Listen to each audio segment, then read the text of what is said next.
13 წლის ევა ფანჯრიდან იყურება მოწყენილი და იქვე ფანჯრის რაფაზე დედის სურათს გახურებს. ის გარდაცვლილია. ძალიან უყვარდა ბუნება, გარემოს მოვლა და დაცვა. პატარა ევასაც ასწავლიდა, რომ თითოეულ ადამიანს შეუძლია სამყაროს უკეთესობისკენ შეცვლა. ამ ფიქრებში გართულს გაახსენდა, რომ ბებოსთან კლინიკაში უნდა წასულიყო.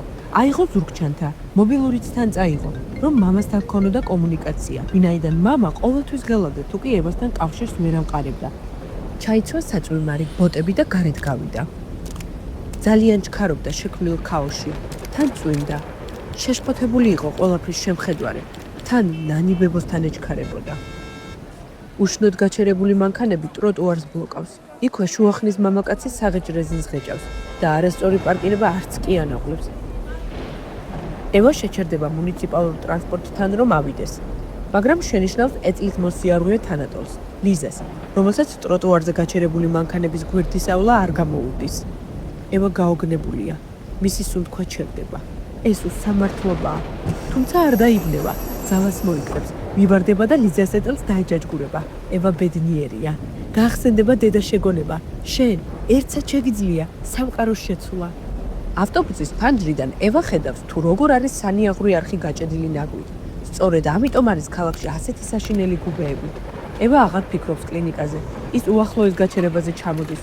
ამოიღებს ზურგჩანთიდან ერთჯერად ხელთათმანს, გაიკეთებს და იწყებს არხის წმენდას. თუმცა იქვე მანქანა ჩაივლის ახლოს და უზარმაზარი გუბედან ტალახიანი წყლის ტალღა დაასვენებს და დასვრის ევას. ის ხელთათმანს ჩააგდებს იქვე მდგარ ურნაში. ევა ნებდება. ეზოში დაინახავს მიუსაფარ ძაღლს. მიიალერსება. შენც ხომ გჭირდება ის, ვინც ჩაგეხუტება. მალე ახალი წელი დადგება ალბათ, შენც შეგეშინდება ღამით ასაფეთქებლების. ევა კლინიკის შესასვლელთან შენიშნავს მოხუც მამაკაცს, რომელიც ნივთებს ალაგებს ჩანთაში. დღესაც ვერაფერი გავყიდე. ევას თვალები უცებ განათდება. მას ახსენდება ბებოს პალადა სრულიად თეთრი, უსახური. მე ვიყიდი თქვენს ქოთნის ყვავილებს. კლინიკის უსაფრთხოების სამსახურის უფროსს შეეწოდება გოგონა და ყვავილების ატანაში დაეხმარება. ნანი ბებო თვალებს ახელს. ირგვლივ სიმწვანე და სილამაზია. ეს რა საოცრებაა. ჩემს ფილტვებს ახლა ზუსტად ასჭირდებოდა. ვინ მოიფიქრა ეს? მართალია, დღეს დიდად ვერ დავეხმარეთ ჩემს ქალაქს, მაგრამ შენ ხომ მაინც გაგახარე. ის ჩაიხუტება ნანი ბებოს. აღარ შემიძლია ასე. სრული განუკითხაობა. ირგვლივ არავის ზრუნავს გარემოზე. თქვენ თუ არ ვიზრუნებთ, ბუნება გაგვიბრაზდება და დაგვრჩის ადრე თუ გვიან. ევა, სუფთა ქალაქი იწყება შენი სუფთა გონებიდან, სუფთა გულიდან და სუფთა დამოკიდებულებიდან. შენი დღევანდელი პატარა ნაბიჯები, ის ქოთნის ყვავილები, თუნდაც მე რომ მომართვი, ხვალ დიდი პრობლემების გადაწყვეტაში დაგეხმარება. შენ ერთსაც შეგიძლია შეცვალო შენი ქალაქი. შენ თუ შეძლებ, სხვებიც შეძლებენ და ბოლოს ძალიან ბევრი იქნება. უცებ ევას მზერა ტელეფონის მწვანე, კვეთრად მოციმციმე ეკრანმა მიიღო. ის თიც დააჭერს ეკრანს. აქტივაცია ეკოგმირი, ტყის მშობელი, ბუნების დამცველი ამიერიდან შენსგან კარგულებაშია. ეკრანიდან გაცოცხლდება მწვანე ელფი. ევა, ნუ გეშინია, ამ ბრძოლაში მარტო არ ხარ. მე ვიქნები შენი მეგზური, ყველა ჯანსაღ ალტერნატივას მე გაჩვენებ, იცოდე? შენ ერთსაც შეგიძლია სამყაროს შეცვლა. შენი სწორი ნაბიჯებით გახდები შენი ქალაქის ეკოგმირი. შემდეგ კი ეს ფუნქცია გადაეცემა მათ, ვისაც შენ მოტივაციას მისცემ. მწვანე ელფთან ერთად ადგენს დღის განრიგს. არანაირი ტრანსპორტი და გამონაბოლქვი. ევა მეგობრების ჩატში წერს. გამარჯობა, დღეს სკოლაში ფეხით სანაპიროს გავლით წავალთ. ვინ მოდის ეკო-ჩელენჯზე? მეგობრები თანხმდებიან. ევა ყველას ურიგებს ერთჯერად ხელთათმანებს და ტონებს. ისინი ნაპირს ასუფთავებენ, თან მოახლოებულ ახალ წელზე საუბრობენ.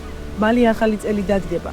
ყველას გიყვართ ფერადი ასაფეთქებლები, მაგრამ გიფიქრიათ უსახლკარო ცხოველებზე როგორ ეშინიათ. ბებოს, რომელმაც ინსულტი გადაიტანა, მასაც კი აფრთხობს. მეორე დღეს კი ჩვენი ქალაქი დანაგვიანებულია, დაჭუჭყიანებულია. დაძვის ხეები, რომლებიც ერთი კვირით სახლს ალამაზებენ და შემდეგ ნაგავს საყრელზე ხვდებიან. ყველა დადუმებული უსმენს. კი, მაგრამ ევა, ჩვენ რა შეგვიძლია? იმდენად პატარები ვართ და უსუსურები ამ პრობლემის წინაშე. ევა ამაყად აცნობს მათ ეკოგმირს, მასთან ერთად ყველაფერს შევძლებთ. ეკოგმირს მხოლოდ ბავშვები ხედავენ. ისინი დაკვირვებით უსმენენ და თავს უკრავენ. სკოლაში მისვლისთანავე იწყებენ ჩელენჯების სერიას, ქმნიან სოციალურ ქსელს სახელწოდებით ეკოგმირი, გახდი შენი ქალაქის დამცველი, მოაგვარე პრობლემა თავადვე, იზრუნე გარემოზე ცხოველებზე და შენ მიიღებ ქალაქის ეკოგმირის სტატუსს. ბავშვები იღებენ ეკოსთორებს, სკოლებში, უბნებზე აფიქსირებენ პრობლემებს, თავადვე ცდილობენ მის გადაჭრას. ქალაქზე ზრუნვა ჩვენი ვალია. ევა, რა სისურვება ახალი წლის ღამეს? მითხარი აბა?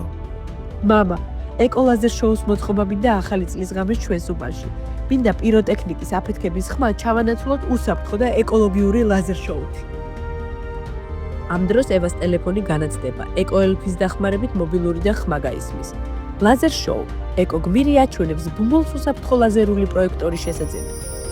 ღამეა, ნანი ბებოც სახლშია. ოჯახი საახალწლოდ ემზადება და ახალი 2026 წელი დგება. ჰაერში, ცის კამარაზე, ევას ლაზერული ცხენი განათდება და დაიჭიხვილებს.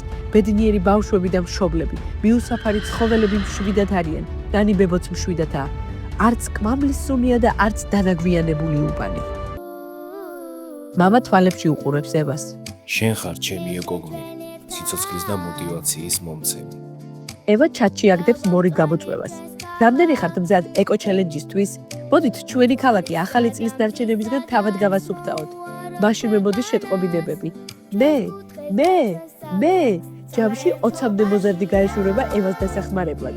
პატარა ხელებით, დიდი ცვლილებები. ეკოელფი უყურებს. ბავშვებს, რომლებიც ენთუზიაზმით ასუფთავებენ ქალაქს, ადამიანებს ხომ ყველაფერი შეუძლიათ, თუ კი ისინი გაერთიანდებიან. ფერია ნელ-ნელა ამაღლდება და ცაში იკარგება. ევაც შეტყობინება მოუდის ტელეფონზე. ჩემი მისია ბათუმში დასრულებულია. ახლა თქვენ უნდა გააგრძელოთ გზა ჩემს გარეშე. მადლობა ევა შენ ხარ სიმბოლო სიძლიერის, სიყვარულის და სიმწვანის. გახსოვდეს, ძალა ერთობაშია. ევასთან მივა თავისი მეგობარი ანა. და რა იქნება შემდეგი გამოწვევა? რა ეკო ჩელენჯი გველოდება? შემდეგი იქნება